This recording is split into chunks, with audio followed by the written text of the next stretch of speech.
In the next Predator series from Marvel Comics, the Predators will be hunted. From Marvel Comics, the Predators are back to expand their mythos. Salutations to everybody. I hope you're having a good day. Before we begin our video for today, I want to sincerely thank everyone who has supported our channel and assure them that we will continue to work hard to provide the best material we can. Without further hesitation, let's get to the video. A new Marvel Comics series featuring the Predators has begun. Author Ed Brisson claimed that the Predators would now be the target in a new preview of Predator #1 from Marvel Comics, which is a significant departure from previous accounts featuring the same aliens. Dark Horse Books had previously published the Predators IP, but Marvel Comics just purchased the rights to produce Predators comics. Since the 1987 release of the first Predator film starring Arnold Schwarzenegger, this series has produced a number of films about extraterrestrial hunters. Prey, a brand new Predator film directed by Dan Trachtenberg and starring Amber Midthunder, will debut on Hulu in August. Predator #1 from Marvel Comics will now see the Predators in the role of the hunted. What to anticipate in the next Predator comic from Marvel was discussed by writer Ed Brisson. According to Brisson, the Predator's position will shift throughout the series when they take on the role of the hunted. Theta, a new character in the comic book with a personal vendetta against the Predators, will be introduced. Theta plans to kill the Predator that murdered his family by imitating his hunting techniques. The Predators will attempt to assassinate Theta because they have seen too many people die at her hands and believe she poses a real danger to their survival, according to the preview of the comic book. Theta is initially seen in the trailer utilizing a Predator's head as a shield. The extraterrestrial race must now exercise caution if they are to live. Brisson affirms that the infamous monsters continue to be the universe's most hazardous extraterrestrials. While maintaining the mythology and history, Marvel seems to be providing a new form of narrative. Predator #1 from Marvel Comics has been available since August 10th. The quest for the other Predators carries on in comic books, and video games. Beyond the fact that the first Predator movie is a blatant parody of the first Xenomorph and can be summed up as Alien in a Jungle, the Predator saga and Aliens have a lot of similarities. Their paths have crossed several times as foes. However, Predators and Aliens share certain other traits. Both franchises were inspired by B-series masterpieces such as Terror in Space in the case of Alien and The Evil Zaroff in Predator, which were both odd, hybrid science fiction movies that were separated from the genre cinema of their respective eras. Although the latter is set at a very particular time in the action genre, it has remained new for 3 decades because it bears no resemblance to anything else. Furthermore, the monster in both sagas is completely original, a part of a highly potent idea, has virtually limitless strength and durability, and is surrounded by mysteries. Less explanation of the Xenomorph and the Predator is preferable since they are both mysteries that the audience must fill in with their imagination, which makes them even more interesting. Of course, the commercial success of both movies prompted the management of each to take them in the exact other direction. The add-ons and derivative works that followed the initial releases furthered the explanation and exploration of their own universes. But in neither instance was the myth entirely disproved, and this is demonstrated by a few brands that are still doing well at the box office and among fans. Recently, I was discussing the books, comics, and video games that Aliens inspired with some of this channel's friends. Today our attention is on his enduring cosmic foe. The comics include Asphalt Jungles among others.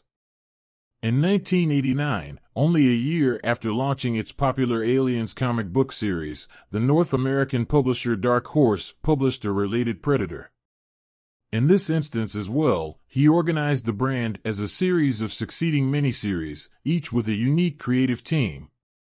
The first was Concrete Jungle, which was a more or less direct sequel to the previous movie. This story's main character was Investigator Schaefer, the brother of Dutch, played by Arnold Schwarzenegger in the original Predator, and it was set in New York, which connected both the sequel's metropolitan Los Angeles setting and to the first movie's New York location. There is no chance that Chris Warner, editor of Dark Horse, said that the miniseries demonstrated that the universe could support other protagonists.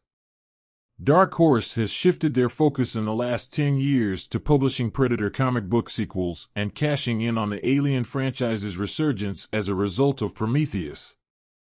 Dark Horse used the release of Prometheus to combine the Predator and Aliens universes as well as to produce Predator sequels in miniseries format.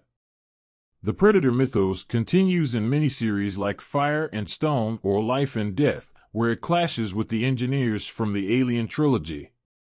With its setting on some Pacific islands, the newest Predator miniseries, Hunters, separates itself from all of this. The comics from the Aliens vs. Predator brand, on the other hand, are a beast all their own, as numerous and well-fed as those of both races independently. The fact is that by repopulating planets with xenomorphs, which they do only for fun, to hunt them down later, they reveal more about the motivations and nature of this lineage of hunters, as they are often known, than the standalone Predator comics do. Although it's worth mentioning, Predator crossovers with characters from other publishers will be discussed in greater detail at a later time. Batman has engaged in conflict there multiple times, both with and without the support of the Justice League. The end product is an unusual series of Batman comics with excellent uploads. The Hunter has also battled Judge Dredd and, in a strange historical crossover a few years ago, Archie. In addition, video games include intriguing thermal pixels. The franchise's games have often been released alongside the respective movies in the series. The massive representation of the Aliens vs. Predator subseries, which not only has great titles, and some horrible ones, but has greatly enhanced the Predator mythology, will be left for another time. The majority of the information regarding the social hierarchy of the race and its intentions comes from these games. Of course, the 8-bit hardware version of the Schwarzenegger movie formed the basis for the original Predator video game.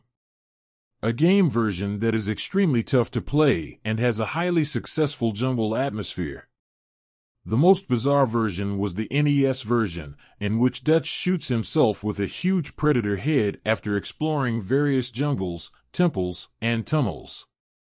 The initial Predator 2 video game versions, which came out a little later, were even more disappointing. It confronts the player against several gangs of criminals that make Danny Glover's life miserable before presenting them with the alien himself. The game has a side-rail shooter format and is pretty weak mechanically. A new game was released for the Mega Drive and other Sega systems in 1992 and 1993. It accurately mimicked Stephen Hopkins' frenzied picture thanks to its hostage rescue framework, top-down perspective, and focus on labyrinthine investigation and indiscriminate killing. The latest Predator game released prior to Aliens vs. Predator was Concrete Jungle, which was released in 2005 for the Xbox and PS2.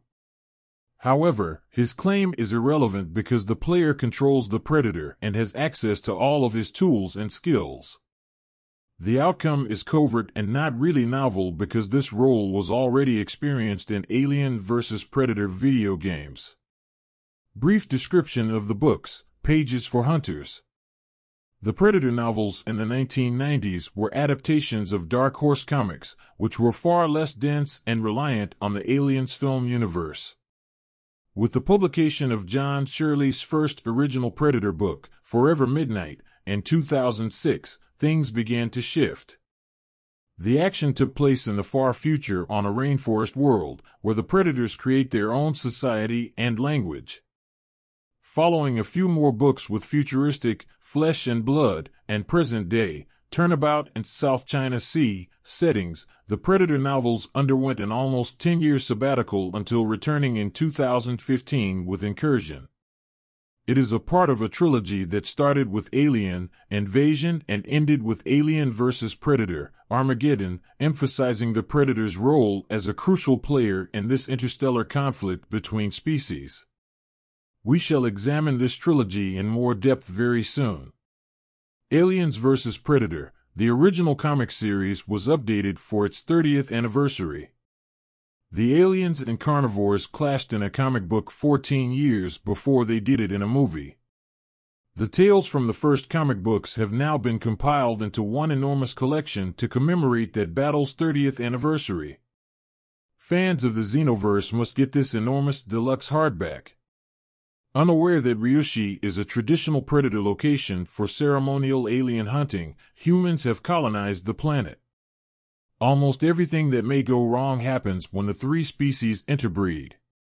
Machiko Noguchi, the colony chief, must negotiate a tense ceasefire with the predator leader in order to fight hordes of hungry xenomorphs generated by an alien queen who has been set free in order to save herself and the colonists from her.